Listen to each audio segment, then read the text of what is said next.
성령님 좋은 아침입니다. 이 시간 성령님을 초청합니다. 오늘도 내 안에 오셔서 하나님을 기쁘시게 드릴 것을 소원하게 해주세요. 오늘 말씀을 통해 구체적으로 무엇을 해야 할지를 깨닫게 해주세요.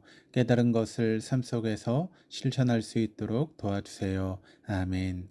오늘 함께 나누실 하나님 말씀은 민수기 11장 1절에서 15절까지 말씀입니다. 제 11장. 여호와께서 들으시기에 백성이 악한 말로 원망하매 여호와께서 들으시고 진노하사 여호와의 불을 그들 중에 붙여서 진영 끝을 사르게 하시매 백성이 모세에게 부르짖음으로 모세가 여호와께 기도하니 불이 꺼졌더라. 그곳 이름을 다베라라 불렀으니 이는 여호와의 불이 그들 중에 붙은 까닭이었더라. 그들 중에 섞여 사는 다른 인종들이 탐욕을 품음에 이스라엘 자손도 다시 울며 이르되 누가 우리에게 고기를 주어 먹게 하랴? 우리가 애굽에 있을 때에는 값없이 생선과 오이와 참외와 부추와 파와 마늘들을 먹은 것이 생각나거늘 이제는 우리의 기력이 다하여 이 만나 외에는 보이는 것이 아무것도 없도다.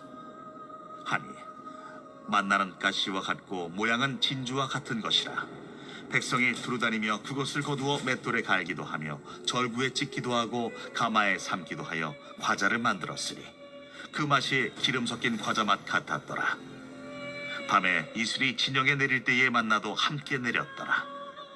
백성의 온 종족들이 각기 자기 장막문에서 우는 것을 모세가 들으니라. 이러므로 여호와의 진노가 심히 크고 모세도 기뻐하지 아니하여 모세가 여호와께 여짜오되 어찌하여 주께서 종을 괴롭게 하시나이까? 어찌하여 내게 주의 목전에서 은혜를 입게 아니하시고 이 모든 백성을 내게 맡기사 내가 그 짐을 지게 하시나이까? 이 모든 백성을 내가 베었나이까? 내가 그들을 낳았나이까?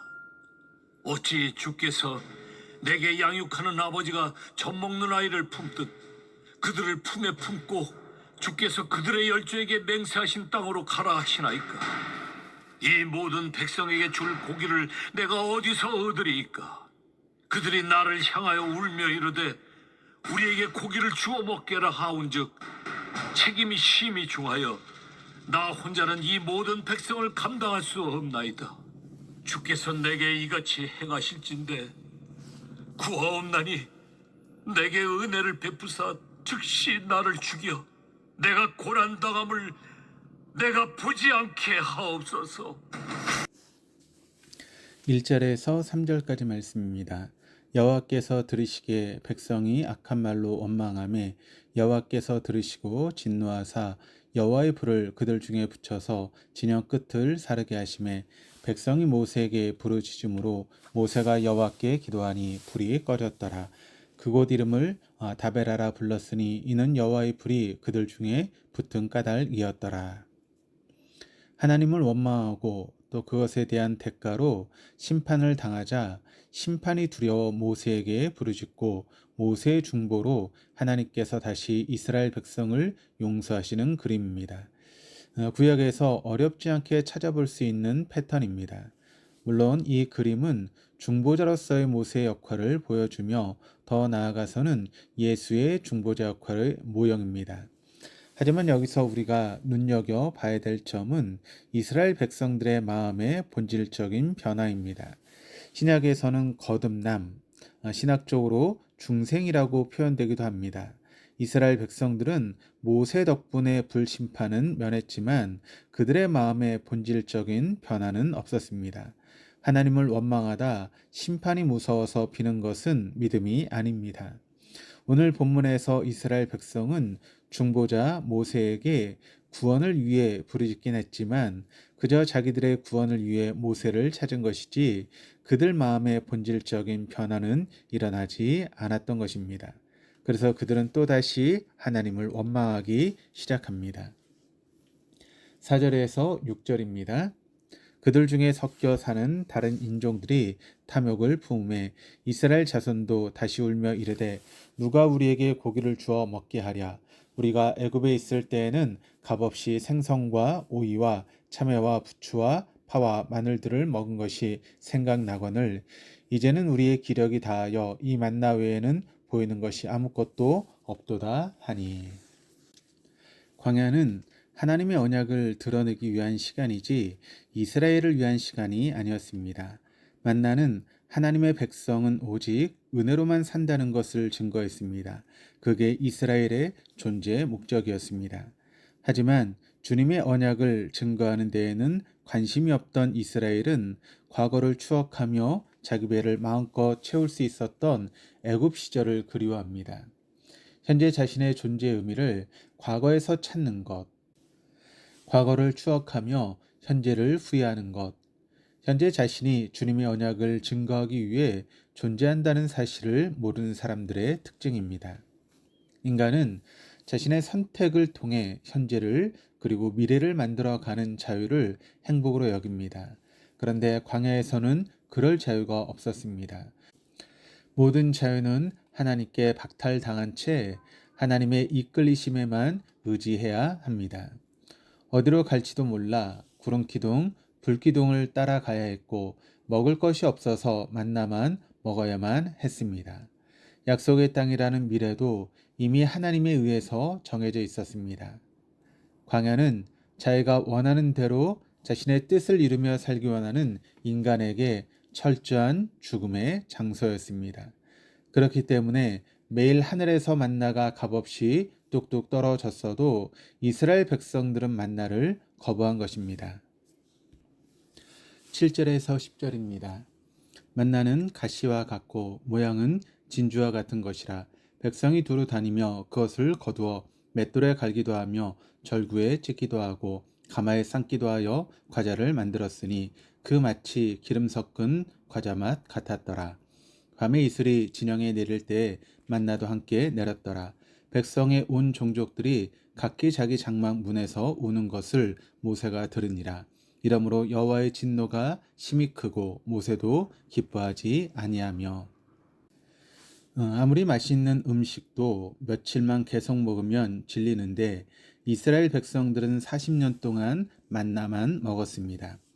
물론 본문은 이스라엘의 만나를 1년 정도 먹은 후의 이야기입니다.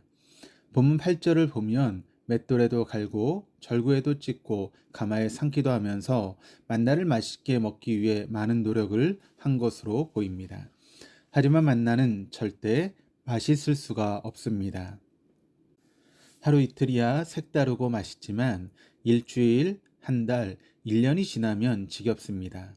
아마 쳐다보기도 싫었을 것입니다. 얼마나 싫었으면 10절에 다 큰 어른들이 만나가 먹기 싫다고 울고 있었습니다. 하늘에서 내려온 양식은 이 땅의 인간들에게 맛이 없습니다. 육신을 입고 있는 우리 입맛에 애초에 맞지 않습니다. 신약의 용어로 말하자면 인간은 체질적으로 예수를 믿는 것과 어울리지 않다라고 하는 말입니다. 이런 내용이 예수님의 탄생에도 잘 드러나 있습니다. 세상이 창조되고 예수가 오기 전까지 세상엔 양식, 즉 빵이 없었습니다. 물론 파리바게트, 뚜레쥬르 같은 맛있는 빵집이 많이 있었지만 우리를 영원히 배부르게 하는 하늘에서 내려온 생명의 빵은 없었다라고 하는 뜻입니다. 양식이 없는 상태, 성경은 이걸 기근이라고 부릅니다. 11절에서 15절입니다. 모세가 여호와께 여짜오되 어찌하여 주께서 종을 괴롭게 하시나이까? 어찌하여 내게 주의 목전에서 은혜를 얻게 아니하시고 이 모든 백성을 내게 맡기사 내가 그 짐을 지게 하시나이까? 이 모든 백성을 내가 배웠나이까? 내가 그들을 낳았나이까? 어찌 주께서 내게 양육하는 아버지가 젖 먹는 아이를 품듯 그들을 품에 품고 주께서 그들의 열주에게 맹세하신 땅으로 가라 하시나이까? 이 모든 백성에게 줄 고기를 내가 어디서 얻으리이까? 그들이 나를 향하여 울며 이르되 우리에게 고기를 주어 먹게 하라 하온즉 책임이 심히 중하여 나 혼자는 이 모든 백성을 감당할 수 없나이다. 주께서 내게 이같이 행하실진대 구하옵나니 내게 은혜를 베푸사 즉시 나를 죽여 내가 고난 당함을 내가 보지 않게 하옵소서. 이스라엘이 이어 모세도 불평합니다. 그런데 12절을 보면 모세는 현재 자신의 존재의 의미를 하나님께 주신 언약에서 찾고 있습니다. 다시 말해 자신의 현재가 하나님의 언약을 증거하기 위함임을 알고 있는 것입니다. 이스라엘의 불평과 모세의 불평이 다른 점이 이것입니다. 이어서 모세는 자신의 부족함을 고백합니다. 자신은 이스라엘 백성들에게 고기를 줄 수도 없고 또 하나님의 언약 성취를 위해 이들을 약속의 땅으로 이끌 수 없다라고 합니다. 차라리 죽여달라라고 하는 고백까지 하고 있습니다.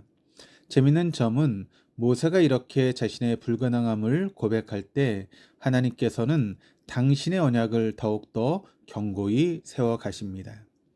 70명의 장로를 세우시고 그들에게도 주님의 영을 부어 주십니다. 주님의 언약은 이처럼 우리의 불가능함이 드러날 때, 우리가 죽을 때 세워집니다. 내가 어떤 존재인지 적나라하게 드러날 때 두려워하지 마시기 바랍니다. 내가 하는 모든 일들이 사실 나의 유익을 위해 하고 있었고, 심지어 내가 하고 있던 선한 종교 행위들마저 나를 자랑하기 위해 하고 있었음이 드러나도록 낙심하지 마시기 바랍니다. 나의 죽음으로 주님의 언약은 드러납니다. 그렇기에 내가 죽어 마땅한 존재임이 드러나는 것이 참 복입니다. 교우님들의 마음의 동기를 성령께서 밝히 드러내셔서 십자가 외엔 아무것도 붙잡을 수 없게 되실 수 있기를 주님의 이름으로 축복합니다. 기도하시겠습니다. 하나님 아버지, 우리는 어떻게 해서든 살려고 예수를 잘 믿고 말씀을 잘 따르는 존재임을 증명하려고 애를 쓰지만 우리가 죽을 때 주님이 드러나심을 알게 하여 주시옵소서.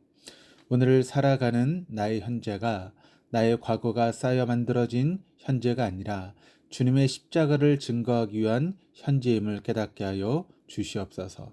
감사드리며 예수 그리스도 이름으로 기도드립니다. 아멘.